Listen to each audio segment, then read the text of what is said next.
Ticket ಬೇಕು ಈಗ ನಾನು ಅವತ್ತು ಅರ್ಧ ಮುಗ್ದಿತ್ತು. ಕ್ರಿಕೆಟ್ ಅವ್ರಿಗೆ ಒಂದು ದಿನ ಮಾತ್ರ ಮ್ಯಾಚ್ ಇತ್ತು. ನಮ್ಮ ಸ್ಪೀಕರ್ ಹತ್ರ ಮಾತಾಡಿದೆ. ಬೇರೆ ಕೆಲವೆಲ್ಲ ಇಂಪಾರ್ಟೆಂಟ್ ಲೀಡರ್ಸ್ ಹತ್ರನೂ ಕೂಡ ಮಾತಾಡ್ತಾರೆ. ಸೊ ಬರೀ ಫಸ್ಟ್ ಡೇ ಇವತ್ತು ಮಾಡಿ ಅಂತ ಹೇಳಿದ್ರು. ಸೊ ಈಗ ನಮ್ಮ IPL ಮ್ಯಾಚಸ್ ಏನಿದೆ ಅದಕ್ಕೆ 3 ಟಿಕೆಟ್ ಕೊಡೋಕ್ಕೆ ಅವ್ರು ಒಪ್ಕೊಂಡಿದ್ದಾರೆ. 4 ಬೇಡ 3 ಕೊಡಿ. ಬೇರೆ KC ಅವರು ಇಂಟರ್ನ್ಯಾಷನಲ್ ಮ್ಯಾಚಸ್ಗೆ ಏನು ಒಪ್ಪಂದ ಮಾಡ್ಕೊಂಡಿದ್ದಾರೆ ಹೊರಗಡೆ, ಅದಕ್ಕೆ 2 ಕೊಡೋದು, ಇನ್ನು 2 ಬೇಕಾದವರು ಪರ್ಚೇಸ್ ಮಾಡೋದು. ಅದಕ್ಕೆ ಪ್ರಯಾರಿಟಿಯಲ್ಲಿ ಅವರು ಲೆಟ್ರ್ ಕೊಟ್ಟರೆ ನಾವು ಸ್ಪೀಕರ್ ಆಫೀಸಿಂದ ಅದಕ್ಕೆ ಪರ್ಚೇಸ್ ಮಾಡೋಕ್ಕೆ ಅವ್ರಿಗೆ ಪ್ರಯಾರಿಟಿಗೆ ಪರ್ಚೇಸ್ ಮಾಡಬೇಕಾಗುತ್ತೆ. ಯಾಕೆಂದರೆ ಅವರೆಲ್ಲ ಯಾವುದೋ ಅಗ್ರಿಮೆಂಟ್ಸ್ ಎಲ್ಲ ಮಾಡ್ಕೊಂಡಿರ್ತಾರೆ.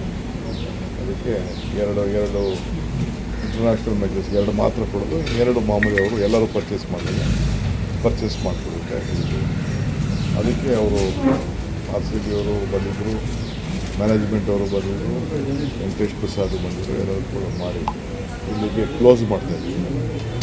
ಆಮೇಲೆ ಸ್ಟೇಡಿಯಂ ಬಗ್ಗೆ ಕೂಡ ಡಿಸ್ಕಸ್ ಮಾಡಿದ್ವಿ. ಯಾವ ರೀತಿ ಸೀಟು ಜಾಸ್ತಿ ಮಾಡಬೇಕು, ಏನು ಇಲ್ಲ ಅಂತೇಳಿ ಅವರೆಲ್ಲ ಸೂಚನೆ ಕೊಟ್ಟಿದ್ದೀನಿ. ಬೇರೆ ಒಂದು 2-3 ಜಾಗ ಕೂಡ ನಾವು ಬೆಳಗ್ಗೆ ನಾನು ಕಾರ್ಪೊರೇಷನ್ ಕಮಿಷನರ್ನ, ನಮ್ಮ DBI ಕಮಿಷನರ್ ಎಲ್ಲ ಕರೆದು ಮಾತಾಡ್ತೀವಿ. ಇನ್ನೊಂದು 2-3 ಜಾಗನ ಐಡೆಂಟಿಫೈ ಮಾಡ್ತೀವಿ. ಹೊಸ ಸ್ಟೇಡಿಯಂ ಎಲ್ಲಿ ಕಟ್ಟಕ್ಕೆ ಸಾಧ್ಯ ಅಂತೇಳಿ ಅದು ಯೋಚನೆ ಮಾಡ್ತಾಯಿದ್ವಿ. ಇಲ್ಲೂ ಅವರು ಸೀಟ್ನ ಜಾಸ್ತಿ ಮಾಡೋಕ್ಕೆ ಒಂದು ಆಲೋಚನೆ ಮಾಡ್ತಾಯಿದ್ದಾರೆ. ನಮಗೆ ಸರ್ಕಾರಕ್ಕೆ ಪ್ರೆಸೆಂಟ್ ಮಾಡಿ ಅಂತ ಹೇಳಿದ್ವಿ. ನಾವು ಸಪ್ರೇಟ್ ಗ್ಯಾಲರಿ ಹೆಚ್ಚು ಮಾಡೋದಾ ಸರ್ ಅಥವಾ ಸ್ಟೇಡಿಯಂ ಸ್ಥಳ ಅಂತ ಸರ್?